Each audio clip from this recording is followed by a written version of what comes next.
July 10th, 1962. Telstar 1 launches from Cape Canaveral on top of a Thor Delta rocket bound for outer space.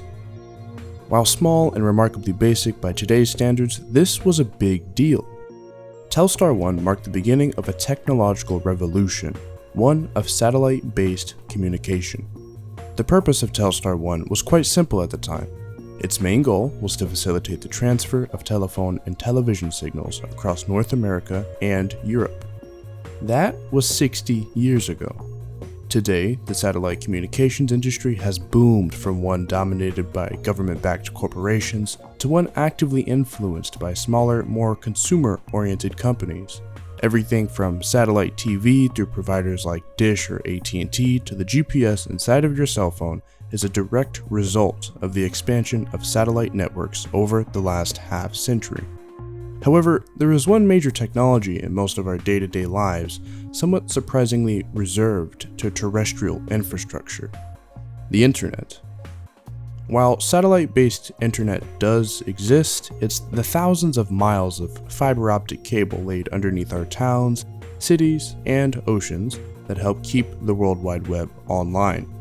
However, one company, SpaceX, hopes to take our internet to the skies once and for all. There's a pretty good chance you've heard of SpaceX and its rather eccentric founder, Elon Musk. Known for its championing of reusable rocketry and ambitious goals to reach Mars, the company has been rapidly developing its spaceflight technology since it was founded. However, as can be seen with its now nearly monthly launches of its Falcon 9 workhorse, SpaceX is no longer a small company which can rely solely on investors to fund its future ventures. To generate revenue, SpaceX has traditionally focused on the satellite launch business, a roughly $3 billion industry according to Elon Musk. Now, SpaceX is hoping to tap into the satellite communications business, a sector which Elon Musk says has the potential to generate over $30 billion in revenue for SpaceX. This is where Starlink steps in. Starlink is a planned constellation of thousands of satellites that operate in low Earth orbit, meaning that each satellite is no more than 2,000 kilometers above the Earth. Right now, SpaceX has permission from the FCC to launch 12,000 satellites into orbit, and the Finnish constellation plans to incorporate over 42,000 satellites. That's kind of a crazy number, but we'll talk more about that in a second. To date, 1,500 Starlink satellites have been launched into orbit, with more being added each and every month. With this remarkable growth in satellites, the Starlink network is now simply being referred to as a mega constellation. It's important to note that this title of mega constellation is wholly informal and simply refers to a very large group of satellites, in this case Starlink, working in tandem to perform some operation or task. For Starlink, the title of mega constellation isn't so crazy when you consider the fact that, to date, there's actually only 4,400 operational satellites in orbit. Let's put this 4,400 number into context. 1 decade ago, in 2011, there were around 1,000 operational satellites in orbit. Every concurrent year since then has seen an increase in the number of satellites all the way until here in 2021. This is a clear exponential trend, which has no sign of slowing down.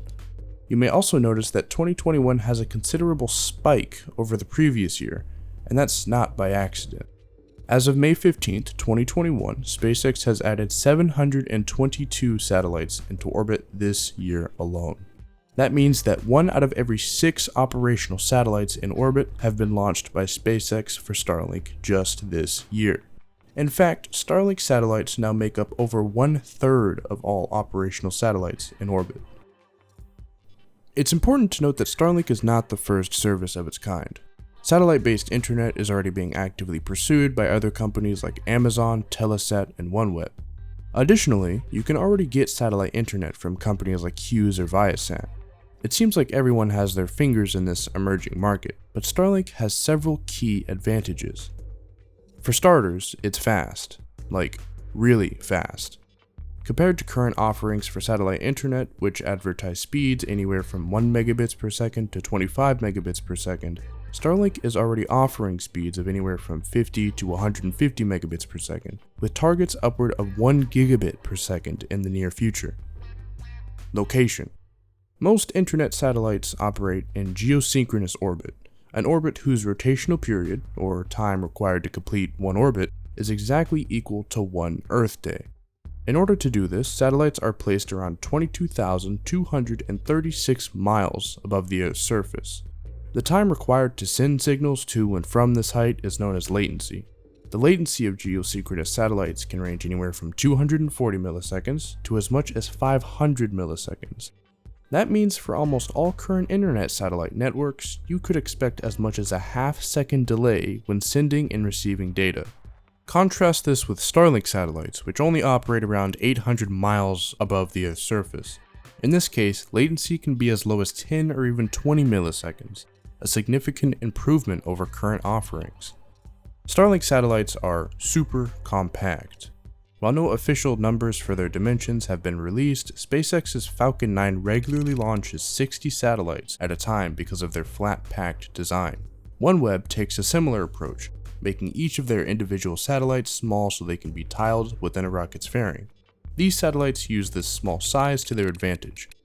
While more satellites are needed to cover the entire Earth when positioned in low Earth orbit, each Starlink satellite is drastically cheaper than traditional bus-sized geosynchronous satellites, driving down launch and deployment costs.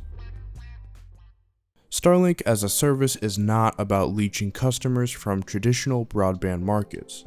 For now, Starlink is mainly focused on reaching places where ground infrastructure won't or can't go reliably.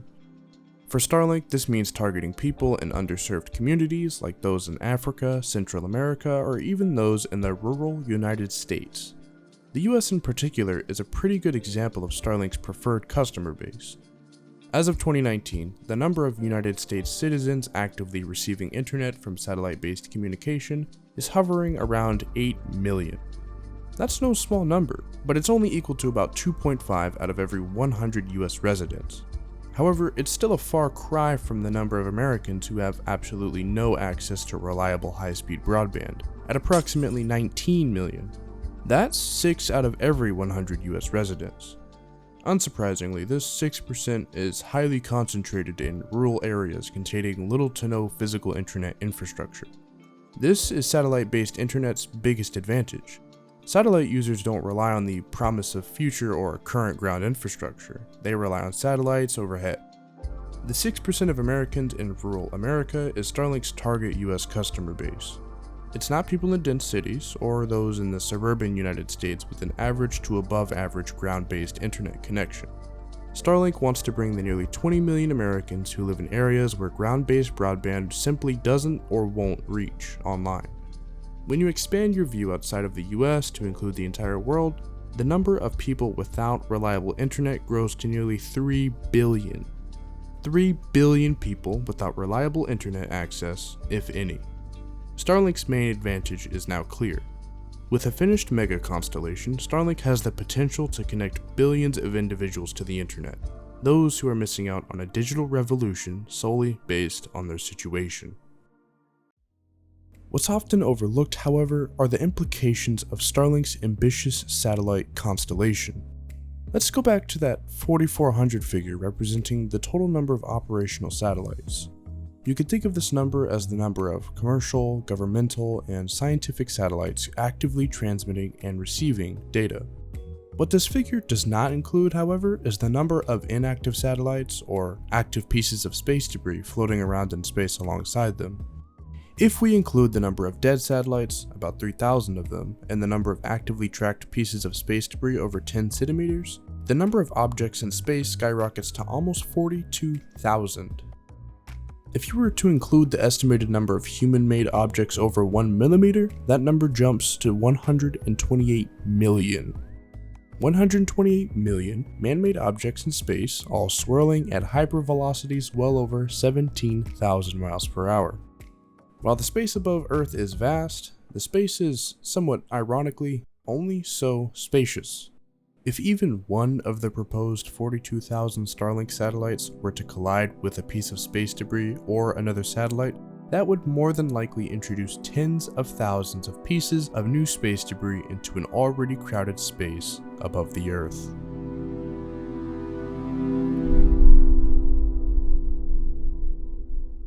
The Kessler Syndrome. That's the name of this phenomenon, and it's a huge danger to the future of spaceflight. The Kessler Syndrome can be defined as an orbital phenomenon where the collision of space debris causes a cascading effect of collisions, exponentially increasing the likelihood of future collisions. Rinse and repeat until Earth is surrounded by an impenetrable layer of space junk which prevents any space travel. Of course, this problem isn't unique to Starlink satellites, but it's SpaceX's proposed 42,000 satellite system that raises red flags in the space community. There have been serious concerns raised over the possibility of an uncontrolled chain reaction of collisions resulting from too many satellites in low Earth orbit, and with more and more satellites going up, the likelihood of a space collision grows each and every day. This is one of the biggest arguments against the size of Starlink. We simply don't know the effects of having nearly 20 times the number of satellites in low Earth orbit, not even accounting for the potential thousands of other satellites which could be launched alongside them. But how likely is a collision really? In all of space exploration history, there have been several cases of space debris causing minor damage to satellites, but only one serious instance of two objects colliding by accident. On February 10th, 2009, at 4:56 p.m. UTC, the American-produced Iridium-33 satellite and Russian-made Cosmos 2251 satellites collided in low Earth orbit. Relative to each other, these satellites were moving at over 25,000 miles per hour. The resulting collision created 2,300 pieces of large space debris that would, from now on, need to be actively avoided by other satellites, if they could. Starlink satellites can, however, maneuver and deorbit themselves using onboard thrusters. If Starlink satellites can navigate themselves out of the way of potential hazards like space debris, then the chances of catastrophic collisions can be greatly reduced. The emergence of the Kessler Syndrome is not the only part of Starlink that has some scientists concerned, however.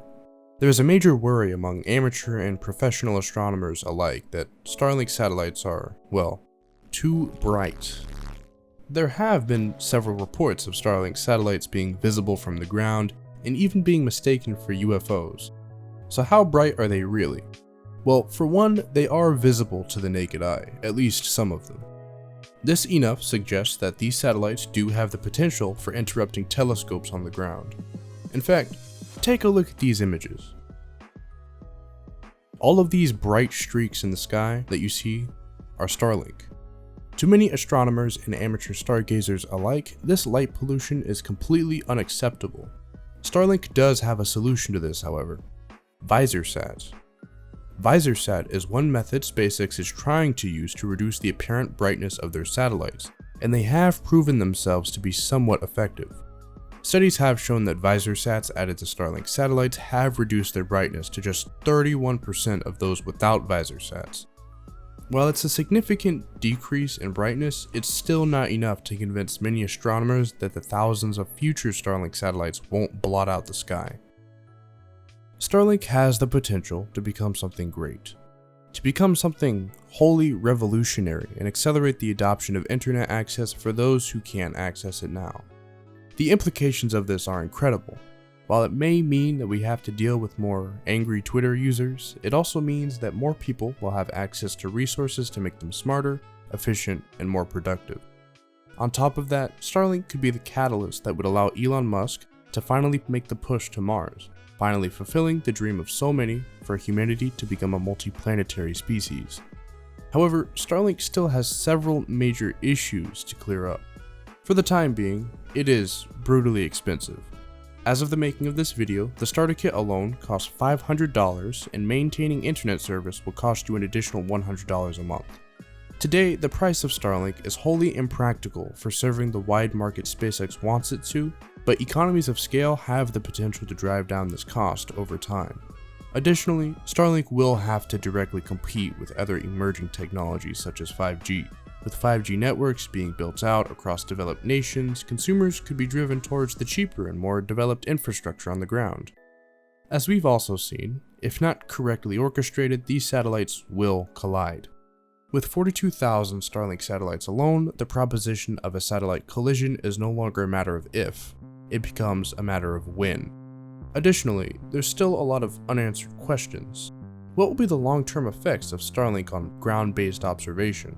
Are these satellites actually blocking out enough of our view of outer space to pose a serious threat to future studies? For now, the answer is wholly unclear, but with the deployment of Starlink satellites only accelerating, the fate of our launch and observation capabilities on the ground remain in jeopardy.